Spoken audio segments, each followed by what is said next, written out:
Hey, best friends. I'm Claire. I'm Claire. Oh my god. Oh no, I'm gonna throw up. Why did you do that?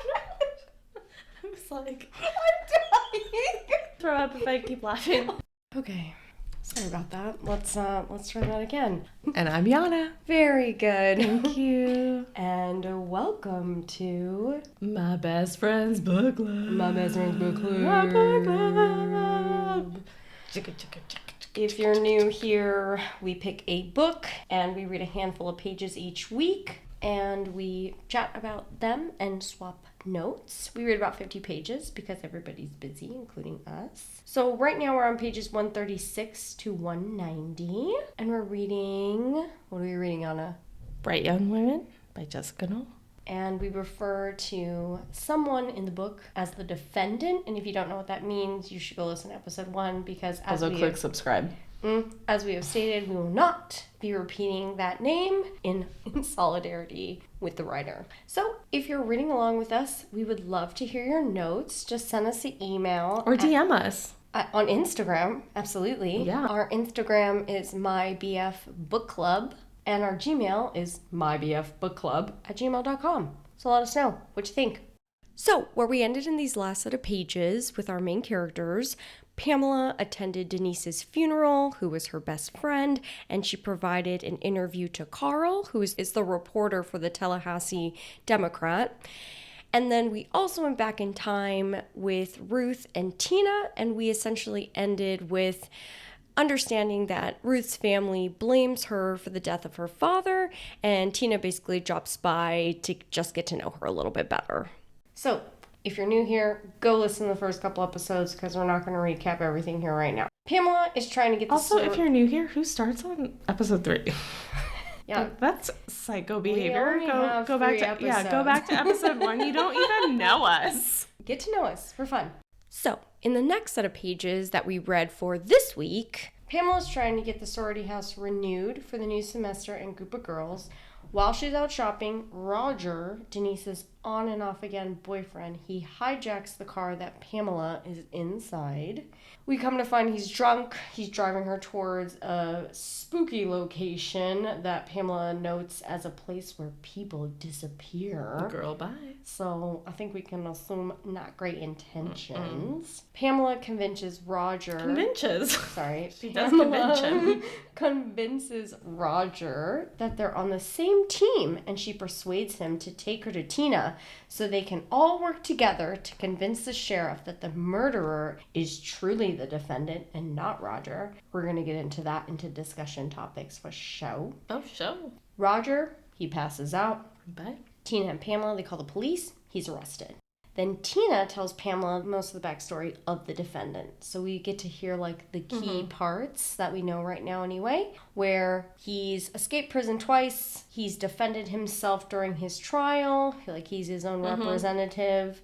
We talk about the women he's accused of murdering, including Ruth, though we don't go into detail about exactly what happens to Ruth. Not yet.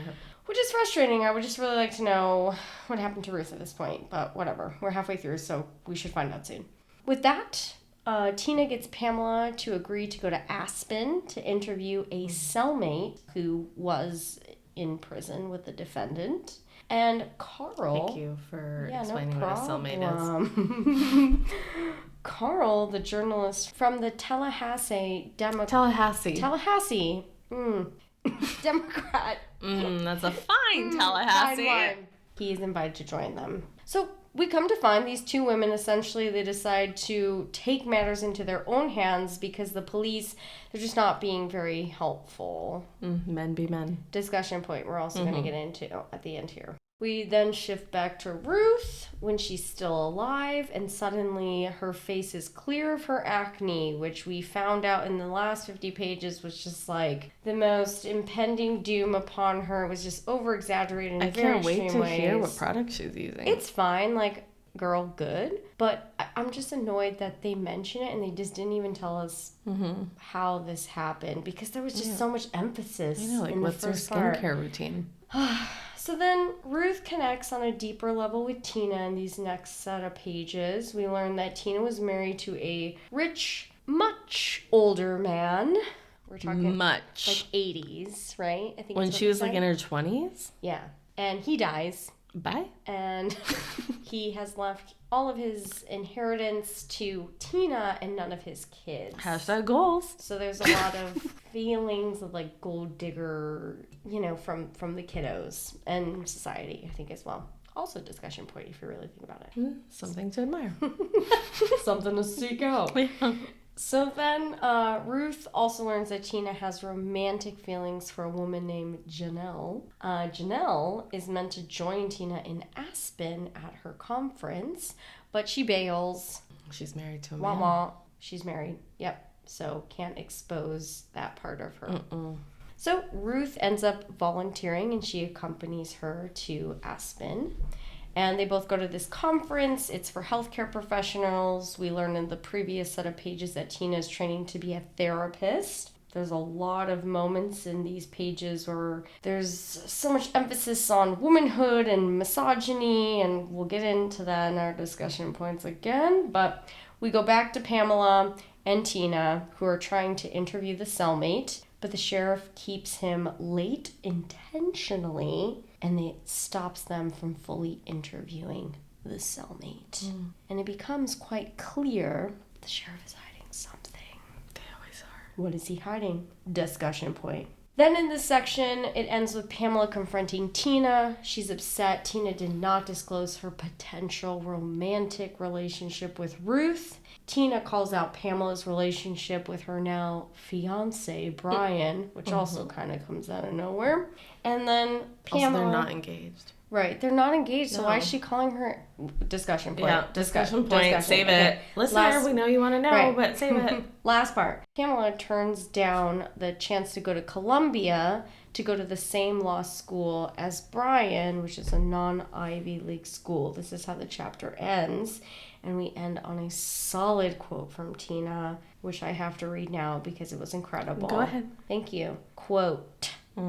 Because I am not your shrink, I get to say that you do a disservice to them, to every woman who is interrupted in the middle of something good, if you don't tell that fiance who lets you do whatever the hell you want because you're going to Columbia. Go, Tina, go.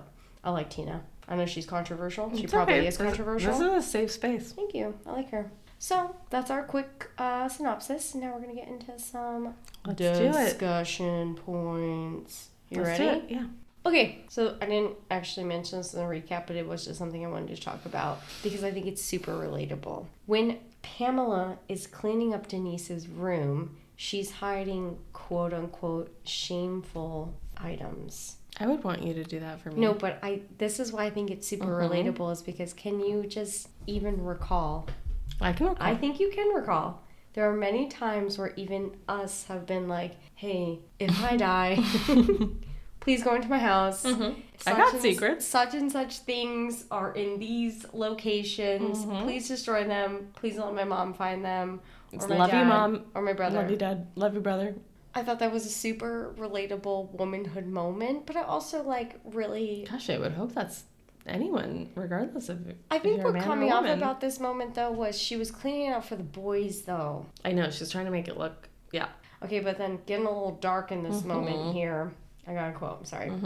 Of course you do. The last thing I did for Denise, I got down on the floor and I put my nose to the carpet where the hair bottle had been cast aside. The officers had long since removed it, put it in a box with all of their other evidence, but I wanted to make sure it hadn't left a stain, the innermost private smell. We're all I know I got right? serious really fast there. I didn't mean to, but it was a really good quote, and I thought it was really good friend.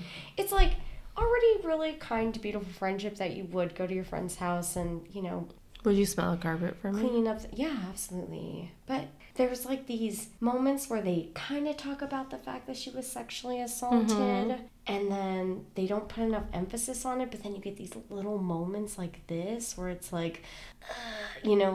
of the things that was really important to her was making sure that carpet, that one piece of carpet was just like the other, all the other pieces of carpet. I think it's saying a lot that this isn't a big focus of the book. I think it's interesting that they keep dancing around it.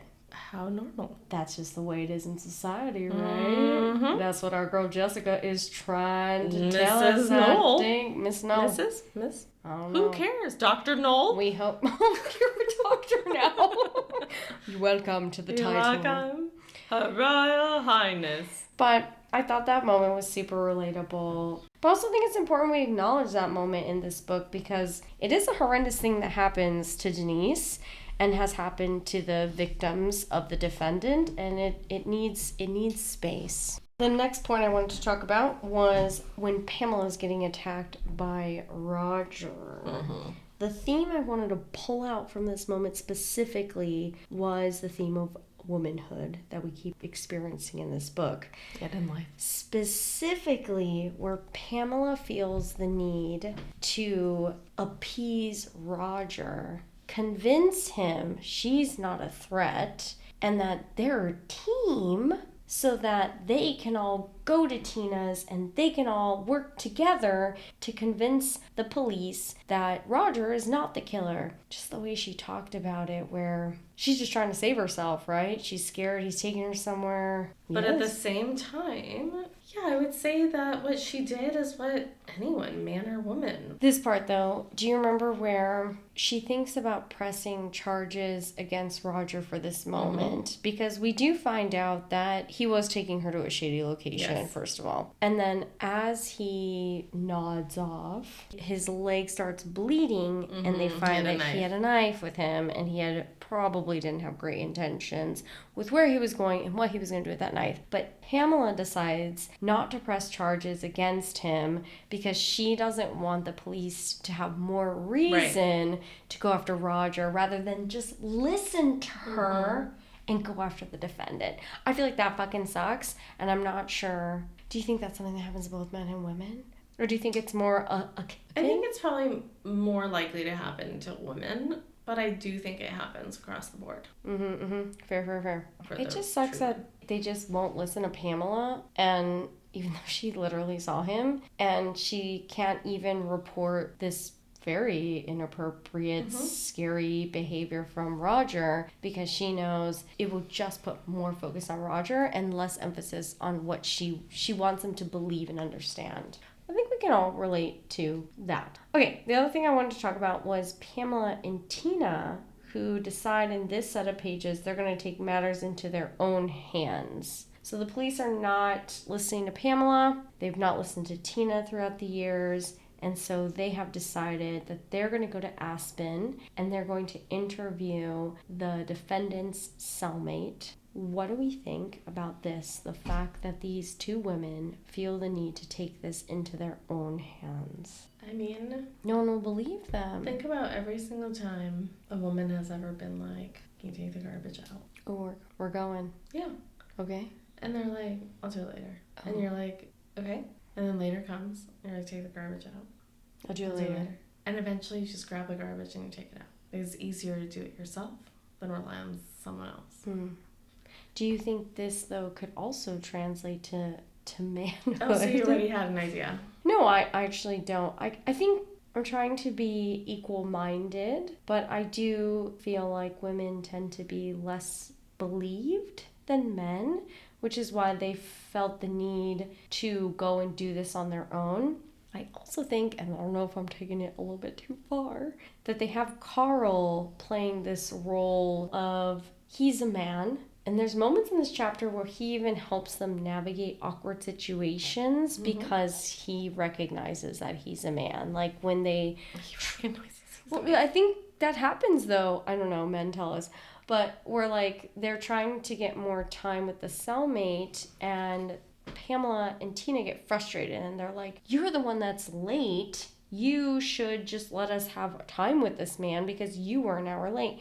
And then Carl is like, how can I get chummy with this sheriff? And he says, I was a mechanic in the Air Force or something. Like airplane mechanic. Yeah, and maybe I could take a look at your vehicle that's broken that caused your quote-unquote delay.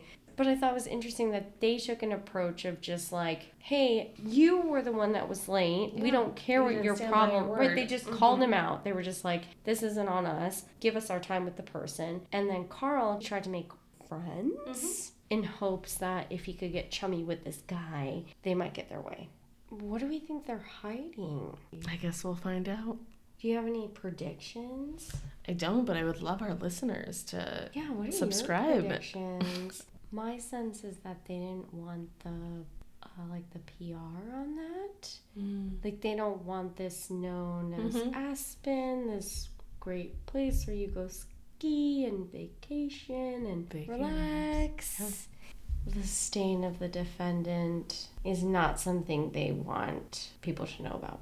Well, it brings things into question, right? And right now, the police team, they have their suspect. So, okay, let's talk about Pamela and Carl. Let's do it. What's going on with Pamela and Carl? What is going on? I'm feeling some crushy? Compassionate words and phrases. What do you consider compassionate words and phrases? There's some interest and intrigue in Carl in a way that I don't feel like Pamela is expressing in Brian with his cowboy boots. Well, I think she's been kind of like meh about Brian this whole time so far. Did you think, though, she's settling with Brian? Or maybe there's stuff going on. Maybe some flirtation? I do. You know, we haven't heard from Pamela in present time in a long time. I wonder We've only heard from her in present time very briefly, like 2 full pages. The last we heard was when she was commuting. Yeah, exactly. She came back on campus, cafeteria lady was all the same. So we don't know what her romantic life is like yet in present day. She's married to Carl. Maybe she's I don't think she's married to Brian. I don't think she's married to Brian, especially by the end of this chapter. No. Definitely not married to Brian. But I think that's something we should watch out for, right? Okay, let's go into some deeper themes of womanhood, which, as we know, is just very prevalent in this book here. So there's this moment where Tina and Ruth are at the health conference, and Tina is prepping to go up on stage and do sort of like a reenactment of how she would, quote unquote, like treat a patient, right? There's this Dr. Brad Barr who's like in charge, maybe. He drinks his he finishes his coffee, and he gives it to Tina and says, hey, can you go refill this for me? And she says, super cool too, I thought. She was like, I'm sorry, I really need to study, because she's going on stage. But then Ruth comes on and is like, oh, I could do it for you. And then Tina's like, no, you can't. No, you can't do that. You're busy too. You also have something to do. Oh, I have a quote. I have a quote. Tina says, helping is a bad habit I'm trying to break. Feeding the hungry is helping people. Getting their coffee is servitude. 100%. He would have never asked a man to do that. Did you ever see that trend where women were asking men to peel the orange for them? No. What? It was the viral trend where women would give a man an orange or a tangerine and say, oh, I just got my nails done, or oh, I can't get it. Like, can you please peel this orange for me? And they would record their reaction. And a lot of the men would be like, no, do it yourself. To be fair, there was also the other side of the coin where they just did it for them. You know what? Ironically, before this was a trend, I literally did that at home with my dad because I did get my nails done. I was trying to get a tangerine open, and he gave me a little bit of grief. He was like, Claire, and I was like, Dad, please, like my nail, I can't get it. And then he was like, fine, and he did it. And I was like, okay, Dad won. I don't want to dismiss your experience. Thank you. We shouldn't dismiss anyone's experience. No, believe women. But I have never gotten my nails done and then been like, I fucking crave a tangerine, and I need it right now. It was Christmas. There's always fruit out during Christmas, I don't know about especially that. tangerines. I don't know about That's that. right. But at this conference too, when Tina goes on stage, I gotta do my quote. Go ahead. This one's so good. Tina's blue dress swishing between her thighs as she made her way to the front of the room. There was something faintly vulgar about that sound and where it was coming from. And Tina was pink-cheeked by the time she took her seat. It's like... It gives me anxiety, honestly. But I think maybe what it comes down to is, I think it's the author acknowledging the sexualization of women, potentially. Jessica, let me know. Maybe not. Maybe no one really wants to sexualize men. We sexualize men too, though. You see like those firemen like videos where they have puppies and fire and you know. Yeah, but they save me. Literally going against the very objective of the book. Hell, I'm just a girl.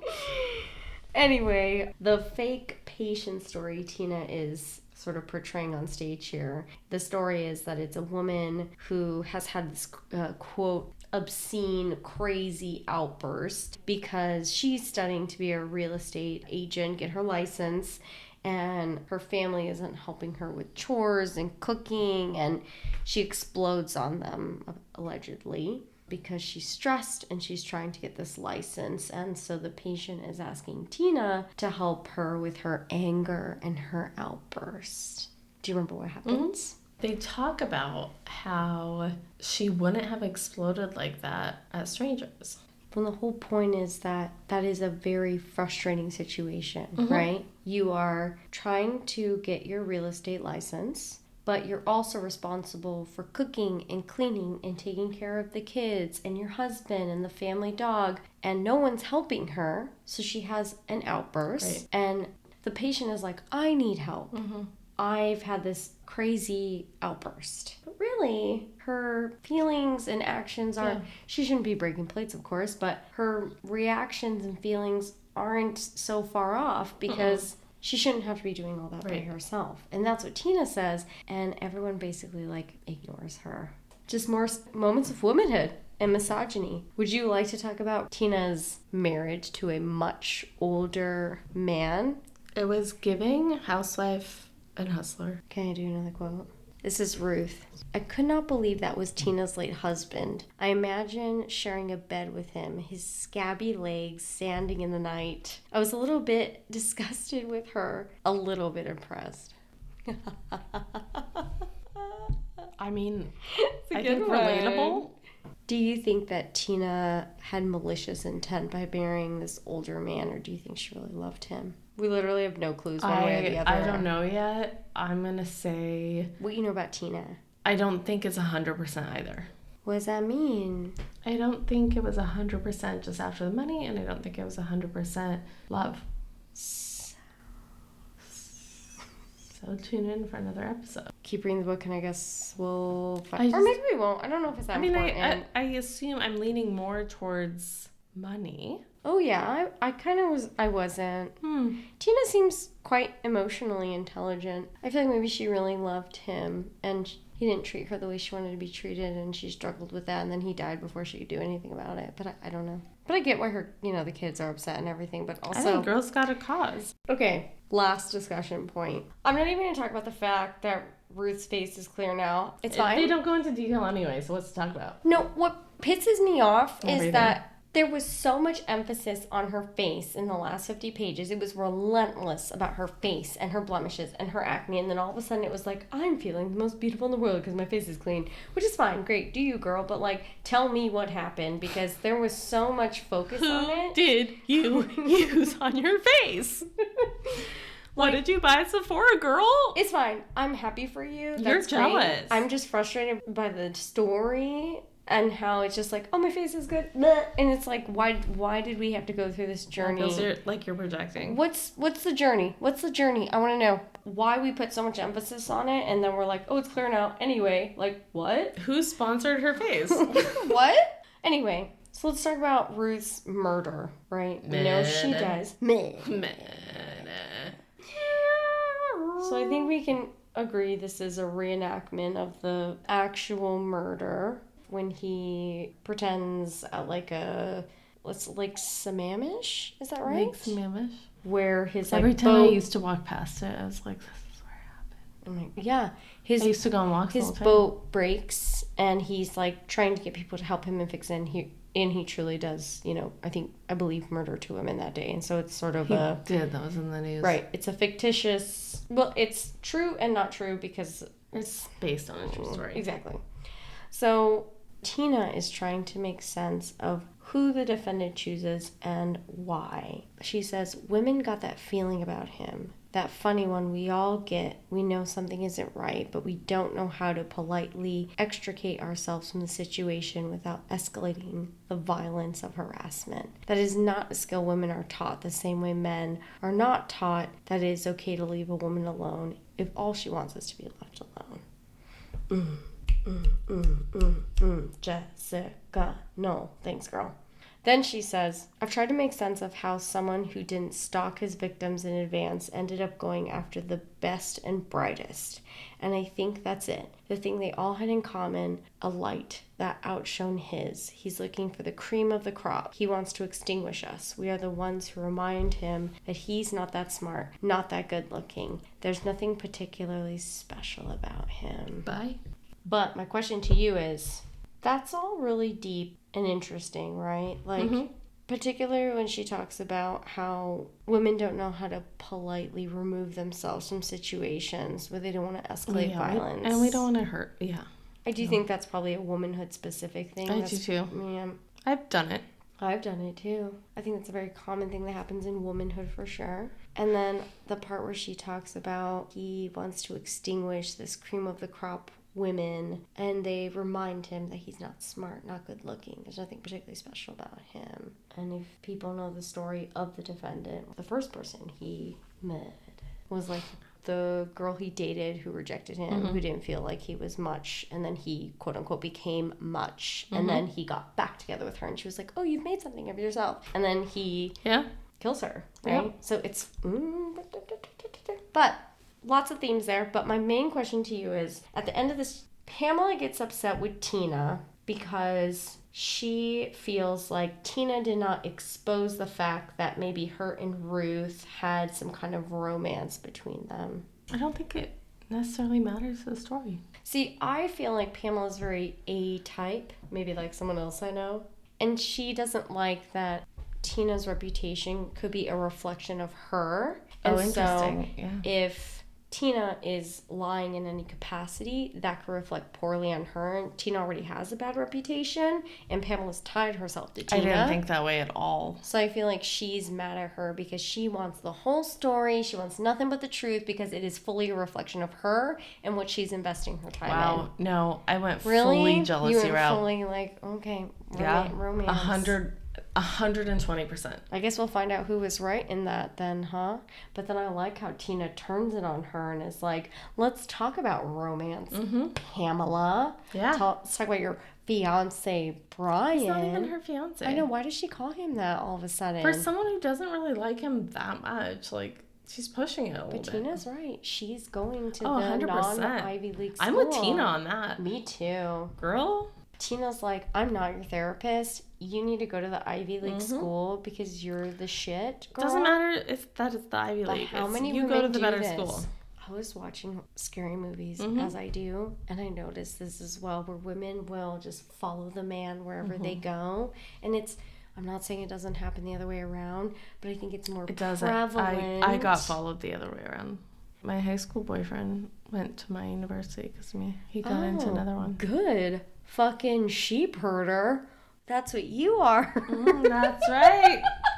As they say in Moulin Rouge, come and get me, boys. Oh, wow. We're going to do that, huh? And as they also say, the greatest thing you'll ever learn is just to love and be loved in return.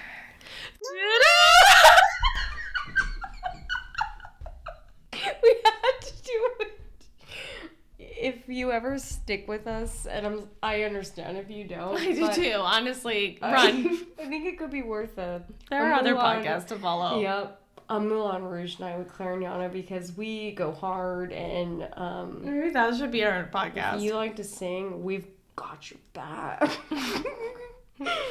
Anyway, that was all the discussion points I had. So, Yana, what's your food rating? My food reading. It was a good set of 50 pages. I would say the most compelling set of 50 pages thus far. Yeah, no, I feel like I got a lot of layers. Like a sandwich. Or like a lasagna. Oh, well, I was like a hamburger potential. I was feeling a little lasagna. It's even better. Or as some of you may say, lasagna. Yeah, I just feel like I got like layer after layer after layer, and I started to like piece together more pieces. of the book. You don't say. All right, Claire, what was your food today? I only went to Italian myself. I was thinking, when you get an appetizer that's like meatballs. Meatballs? Meatballs. Meatballs, Mario. Where you get like 3 meatballs and you get like bread with it, little crostinis, and it's like quite a filling appetizer, and it's savory and delicious, and you feel satisfied, but you're like, I want more. I want my entree. Maybe the lasagna and wine. Listener, Yeah. what was your food? Yeah. What's your food? Yeah. Email us, because Email we us. still don't have any emails. We really want the email.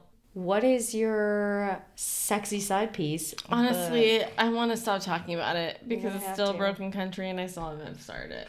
Well, my side piece remains part of the Crescent City series. I think there's 3 books. I'm still on House of Sky and Breath. Just getting spicier and spicier per page, and I'm still feeling alone, and I would really like to meet people who like the spice too. So maybe just send me a note. It's fine.